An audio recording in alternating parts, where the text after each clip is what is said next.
you have experienced with another 300 or more participants of this year's NatCon conference in Brussels, the Brussels establishment's disastrous reaction to a conservative conference that the mayor labeled as a far-right gathering that he should have banned at the moment it was announced. What do you think of Brussels' response? Today I get up in Brussels, that is the city where there is the European Parliament, where there are the European institutions, and I think to be in the center of Europe. But suddenly, after a few hours, I discovered to be in Caracas, or probably in Pekino, or probably in North Korea, because what is happening here is something that is not linked with the democracy at all. It's something that is not linked with the free speech. It's something that is not linked to the respect of the opinion of the other people. And I want to be clear, I'm not hungry because they try to interrupt a conservative conference.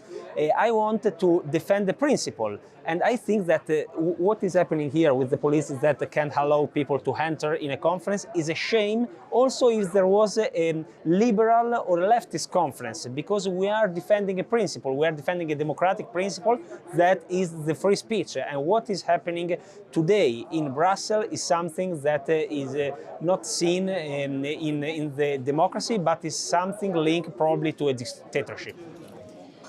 Just to switch from Brussels to Italy, a better story.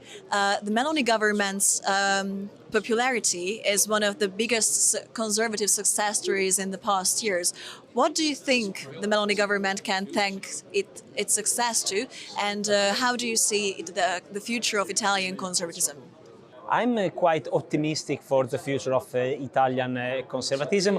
Of course, how we understand today is also important to change the majority in the European Union and in the European Parliament. But what is happening in Italy, that there is a quite strong center-right government with many Italians that really like what the government is doing. Of course, it's not an easy situation for the economy because we have some difficult, for example, with migration and many topics, but in general, I have to say that in the last 1 year and a half, the government made many important results in the economy, made many important results also in the last month to try to figure out and solve the problem of illegal migration, and also in foreign politics, especially in Africa with the so-called Piano Mattei. Mattei was the former president of Eni, the Italian oil company, and in the 50s Mattei think about a stronger